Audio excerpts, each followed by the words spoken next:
Unfortunately, I'm only 5'10", so I can hide behind shit. We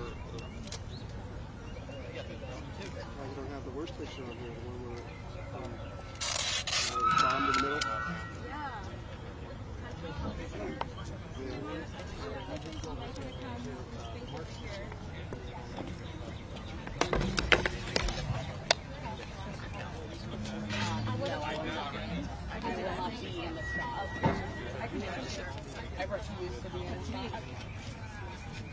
That's your place?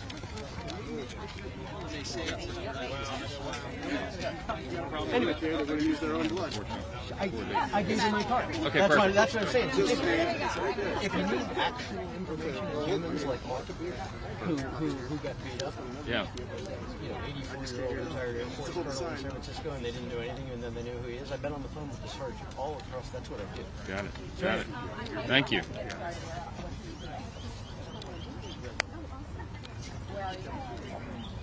you guys want to come up a little Yeah, y'all can come up. Yeah. And just stagger here. Or you're good. You're good.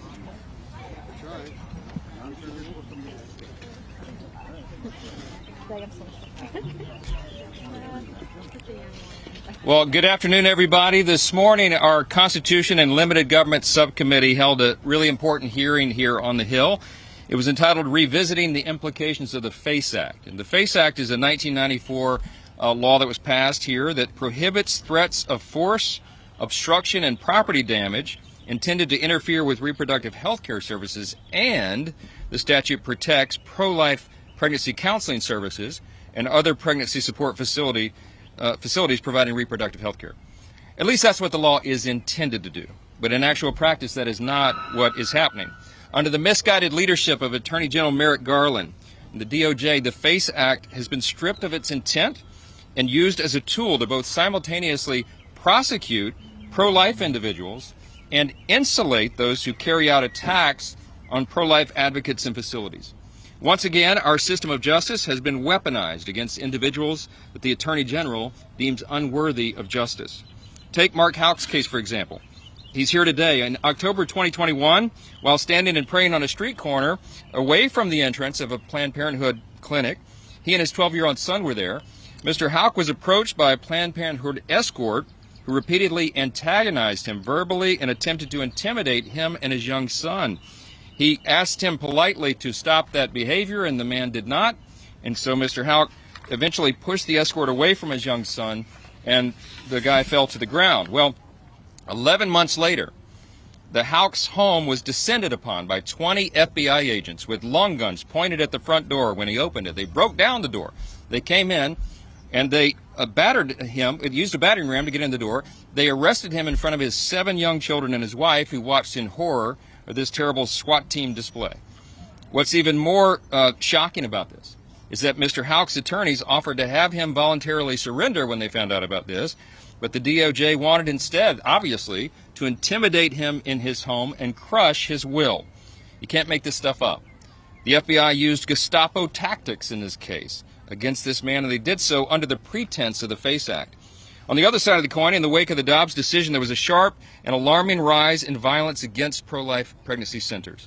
Groups like Jane's Revenge declared open season on pro-life individuals, and they began to vandalize churches and clinics that provide essential resources to expecting mothers. These are the care pregnancy clinics that help millions of women every year.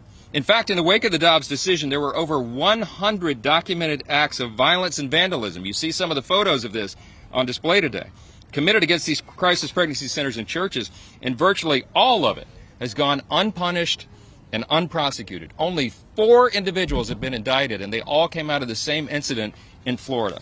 Over 100 incidents, and the FBI has turned the other way. Still, members of our committee had the audacity today. Democrats claimed that this was a manufactured crisis, but we put on the evidence and we had the receipts today. We held this hearing to shine a light on this misapplication of justice and the ongoing weaponization of the federal government against people that it was designed to protect. It's our hope that with greater oversight and transparency, we can prevent something like what happened to Mr. Houck and countless others, and bring those to justice who seek to intimidate, threaten, and assault pro-life individuals. I'm happy to turn this over next to my colleague from Texas, Mr. Chip Roy. Thanks, Mike. Well, I want to thank Mike, who's the chairman of the Constitution Subcommittee and chaired the hearing that we had this morning regarding the FACE Act. And he just described it ably. I won't repeat any of that. What I do think merits some conversation to the extent to which what Mike just referenced, which is that only in one case in Florida where you had 4 indictments, you had a situation where it was done for a pregnancy center, right? 0, to the best of my knowledge, for churches. I'm unaware of it ever being used for anything but promotion of the abortion industry. That's what it's being used for. And in fact, in a question, I would just put forth in front of Ms. Camp, who is the lawyer for the National Abortion Federation, formerly a lawyer for the ACLU. And I asked her about a quote from 2015 in which she described, kind of glibly, jokingly, described the crushing of a baby's skull and the sharpness of that skull. I asked her about that quote. She didn't want to talk about it. She wanted to talk about how that somehow then led to violence, right? She didn't want to talk about the ultimate violence, the violence of crushing that baby's skull, or the danger that that poses to young women who are being sold a lie by the abortion industry, that is somehow good for mothers. Somehow that's good for our young women in this society. And she didn't want to talk about it. I understand why. I do. None of us are talking about, particularly glibly, we're not talking about the crushing of baby skulls. That is reserved for those who are carrying out the most violent acts against the most vulnerable living creatures on this planet, a baby in a mother's womb. And that's what we're talking about. And I think it's critically important that we remember the key part of this. If you dare say what I just said without the backing of the United States Capitol, standing here on the Capitol steps as a member of the United States Congress, and if your name is Mark Houck, then my colleagues just acknowledged on the dais that he was targeted because he believes in life and has stood up and defended it. They literally just said it. That is the weaponization of your federal government against the citizens of this country. We saw it yesterday in the Durham report. We see it today in the FACE Act. It is being carried out in countless other ways. It is time that it stops. That is why we submitted a debt ceiling bill that limits spending, tries to cut back on the weaponized federal bureaucracy.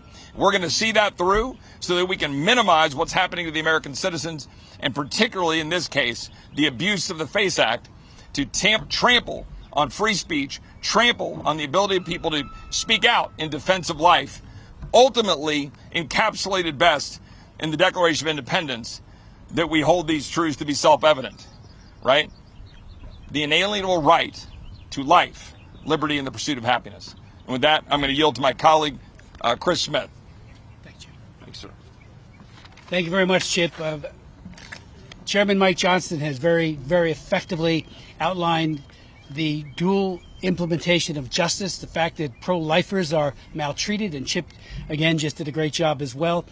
You know, I just want to share a brief story, because I was here when the FACE Act was passed, and I led the effort to make sure that those who were involved with sidewalk counseling were not, unfortunately, gathered up and mistreated pursuant to it. I offered an amendment on it. It did fail, unfortunately.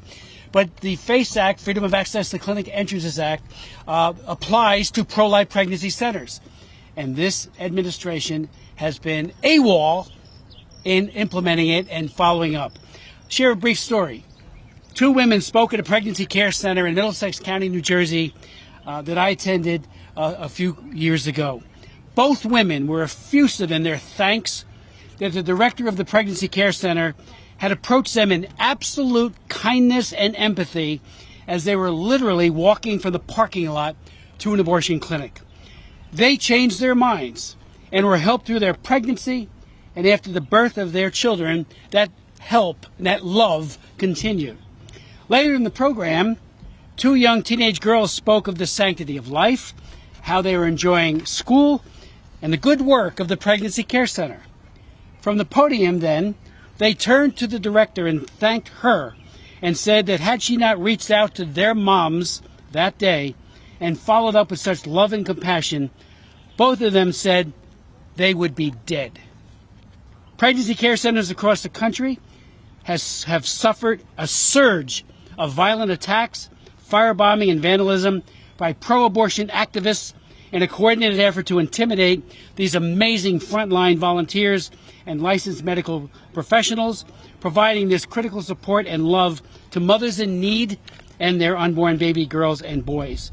Now more than ever, and that includes the Biden administration, we need to ensure the safety and security of the estimated 3,000 pregnancy care centers that provide life-affirming alternatives to abortion, offering critical quality care for pregnant women facing challenging circumstances and helping to save so many innocent lives.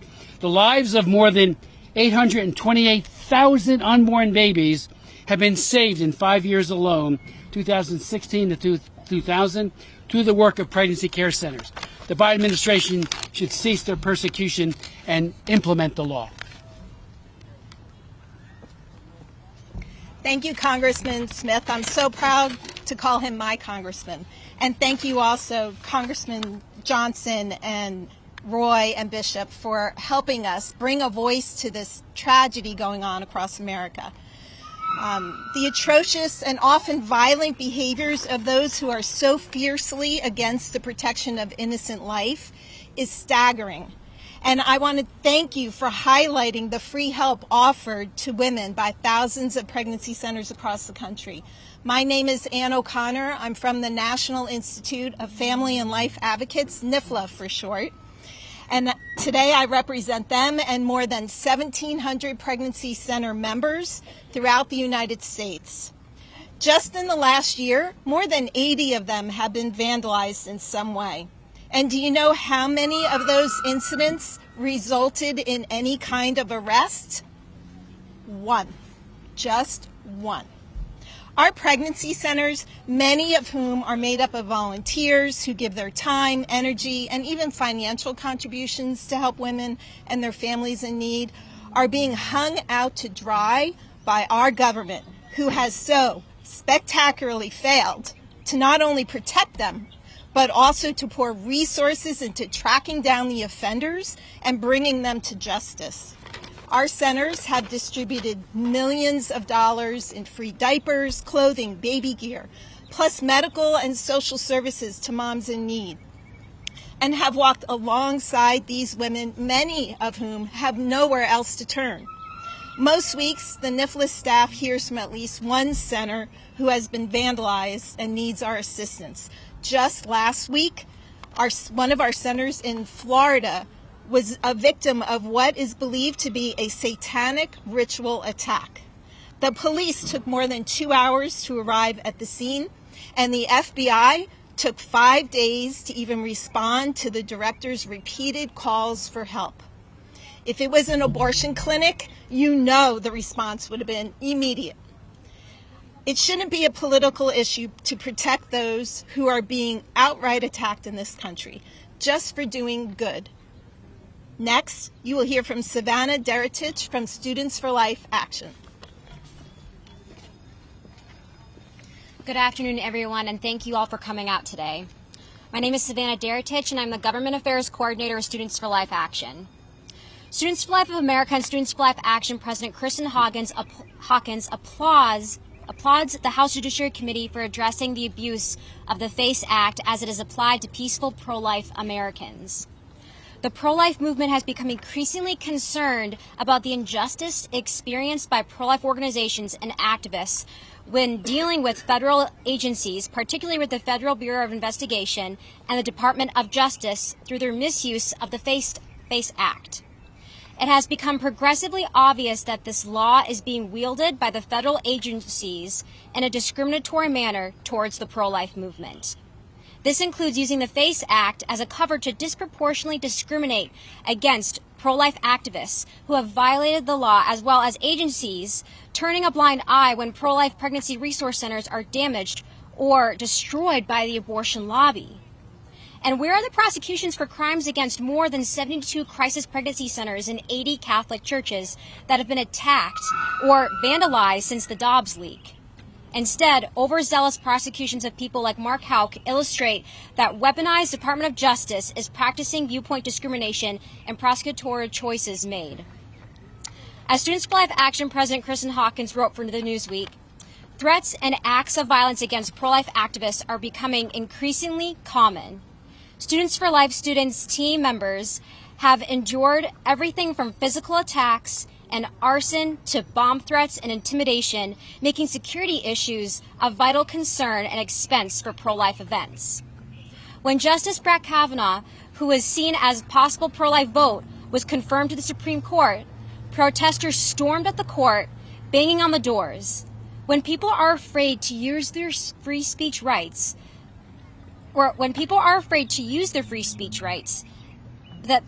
then they don't truly exist. As pregnancy care centers have burned pro-life centers and hurt volunteers with groups like Students for Life and are threatened and attacked, the Biden administration's so-called Justice Department sees no evil. But praying pro-lifers offend their sensibilities. That viewpoint discrimination must be challenged. Now I have the honor of introducing Janet Durig, Director of Capitol Hill Pregnancy Research Center. Thank you, everyone, for being here, and I thank the members of Congress for seeing this as something important, because it is, because we help at the Capitol Hill Pregnancy Center over 2,000 people every year. And that poster that they're standing in front of with the door with the red paint is my building. And on June 1st, early in the morning, a neighbor called and said, your building's been vandalized. And I came in much earlier than I normally do. And I called the police, and they came and they took it very seriously. I have yet to hear from the FBI, and it's been almost a year.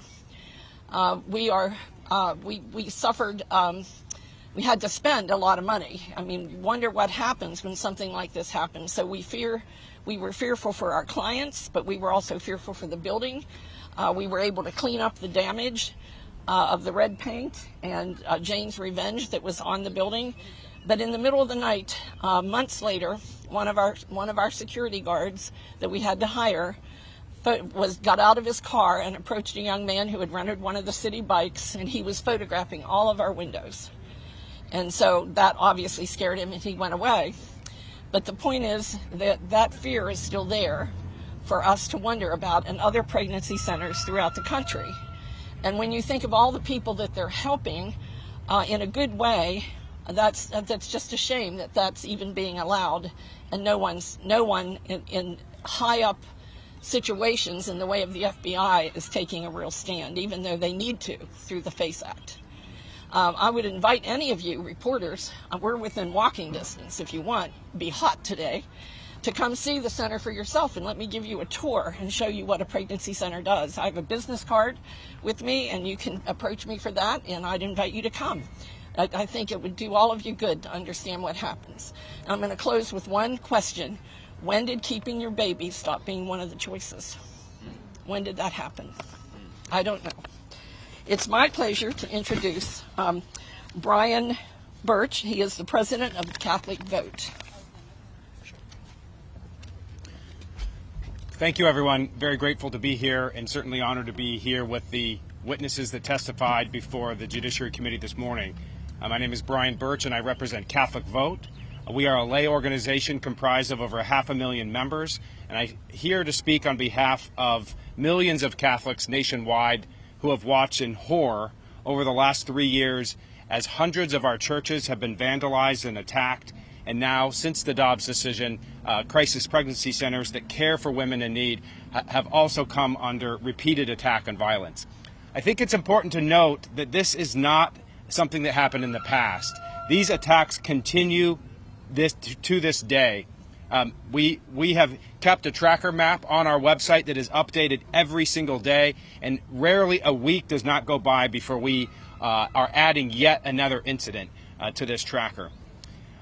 Catholics nationwide have sacrificed for decades, stuffing baby bottles with loose change, bake sales, collections, praying on their knees, and counseling outside of pregnancy centers like Mark Houck does. Catholics do not deserve the treatment that they are now being received by their government. We are now seeing at the highest levels of government the weaponization of the Department of Justice in its misapplication of the law and, frankly, its dereliction of duty in refusing to prosecute these crimes. These pregnancy centers provide things like free diapers, free food, free counseling, and free hugs. And these are the things that are under attack, not buildings, not people, but vulnerable women seeking real choices, and Catholics are proud to stand with them, and we want our government to do the same. Thank you all for being here, and we look forward to further actions from our organization as well as Congress to do everything they can to hold both this administration and our government accountable as they are constitutionally obligated to do. Thank you very much. We'll take some questions here in a moment. I just want to tell you that two of our star witnesses from the hearing this morning are standing behind me. Jeremy Dice, raise your hand. He's the tall guy in the back. He's senior counsel with First Liberty Institute, which is the nation's largest organization dedicated exclusively to the defense of religious liberty for all Americans. And he's done a lot of work in the legal arena defending some of these pregnancy care centers that have been targets. They're in Texas, but that's the side note.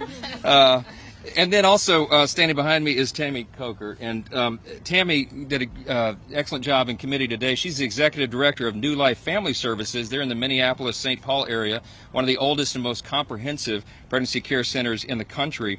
And on March 6th of this year, just a couple months ago, Jane's Revenge graffitied one of their facilities, and they painted the abortion. I think we have a photo up here. If abortions aren't safe, then neither are you. They smashed windows, and she testified this morning they had to spend over $60,000 in some immediate measures to protect their facilities, and that's $60,000 plus that could go to great use helping women in crisis pregnancies. And so it's a real shame that this is going on. Let me take some questions if anybody has any.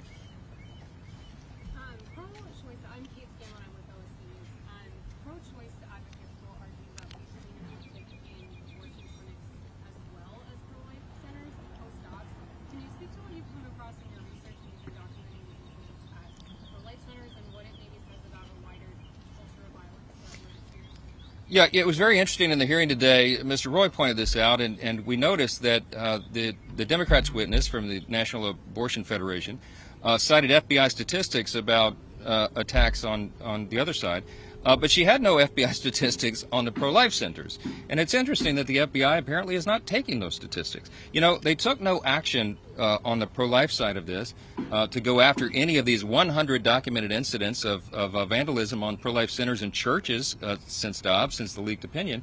And it was really interesting. We had to pass a resolution on the House floor here in late February, as I recall. I wrote the resolution demanding action by the FBI, and it was only 6 days after that that they finally took notice and began to pay attention to a few of these incidences. So do we have a rise in violence across the country? We do. But what we rely upon is the Department of Justice to enforce the law and to do it equally and to protect everybody on all sides. And there's been a greater increase in the pro-life side than anything. You look like you're stepping in. Yeah, I just wanted to add is that, as Mike just said, I mean, justice is supposed to be blind, right? I mean, that's the core issue here that we're discussing. If this were all being enforced equally, right? If there's violence being levied against, an abortion facility, we would agree that that shouldn't be occurring under the law. You follow the law, right? As a former federal prosecutor, you prosecute the case in front of you. And that's not what we're seeing, though, right? We're seeing, for example, there is a very specific statute that says you cannot go and intimidate a justice at their home. The Department of Justice is completely MIA while pro-choice activists are going and picketing outside of Supreme Court justices' home. Well, why are they doing that? It's to intimidate judges. That's exactly what it's for. That's why the statute exists. Yet they're not doing it. Any of these violent acts across the spectrum have local laws prohibiting virtually all of them. And so local law enforcement is frankly where most of this stuff is supposed to occur. But what you see out of the Department of Justice is selective enforcement, going after Mark Houck, not going after abuses that are levied against crisis pregnancy centers, not going after these folks who are trying to harass judges and so forth. It's well said. Another question? Well, the purpose of the hearing this morning was to talk about the abuses as we see in the application of it, and to determine as a committee in the House Judiciary Committee whether we need some reforms to the act and whether we should amend it in some way to make sure that this is appropriately exercised by the DOJ. So we'll have a lot of discussions, I think, after this hearing. There was some very important information that came out today, and that'll be part of the discussion and the analysis. You said there weren't great numbers, but there was more attacks here than on abortion clinics. How do you get that data? Well, we've been collecting it because we had to do it on our own, and their organizations, for example, the Family Research Council was present in the hearing today and presented evidence. They have a report that's about this thick, documenting all the attacks on churches, for example, in that case, and it followed the leak of the Dobbs opinion. And they even went back further over the last 5 or 6 years, as I recall, and there are hundreds and hundreds of examples of this. We had photos in the hearing. They're presented in the record where, a church, for example, Jane's Revenge paints on the side of a church, abort the church, right? It's any pro-life organization, any pro-life congregation that stands for life, they have been the subject of attack. And we saw those attacks escalate in the wake of the Dobbs leak and in the days since. And they're still continuing, as we noted. This one happened just in the last 60 days or so. So it's a real problem that we have to address. Congress has done what we can, but we need the Department of Justice to do its job, and that's what we're calling upon them to do. No other questions? Well, we thank you all for being here. We really thank our witnesses and these advocates who are here. Yeah, one more question? Go ahead. I'll try to make it brief so I wasn't spared. I'm sure we all want equal protection under law. The law would be enforced equally and justly. But I'm one of 25 people still being indicted and charged with Space Act violations allegedly, right? We may not all get off as easily as Mr. Hope did. Considering that the 5th and 14th Amendments of the Constitution say no person should be denied right to life, and that the whole justification for the Space Act in the first place was the 14th Amendment, that supposedly abortion was a constitutional right, which has been, the Dobbs case has thrown that completely away. We know that it's not a constitutional right.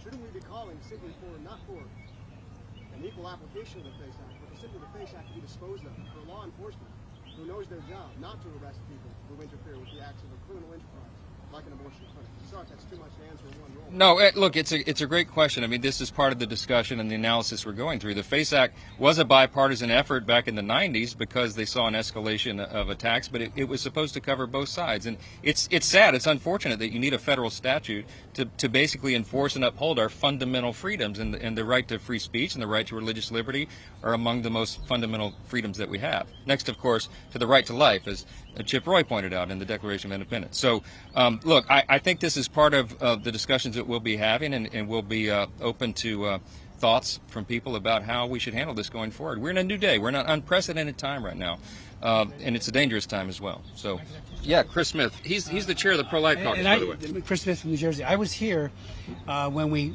fought against Schumer's efforts to criminalize mere physical obstruction, and that is the part of FACE that is egregious and wrong. I offered an amendment that said force or threat of force. This is a movement that is absolutely founded on nonviolence. We believe in the sanctity of life, including those with whom we are diametrically opposed and disagree with. So, my amendment said do that. But the mere physical obstruction, if I'm standing and it's all in the eyes of the beholder, so someone could say if you're on a sidewalk doing counseling, you're in violation of FACE, and that is wrong and continues to be wrong. But again, the force part, violence, and that is what is happening against the pregnancy care centers. There's just an escalation, and thankfully, pro-lifers are not intimidated. They stand up, and they are just strong and courageous because they love them both, mother and child. And we'll continue to stand for the sanctity of every single human life. Thank you all for being here. Sorry about the hot weather. We appreciate your patience. Thank you all.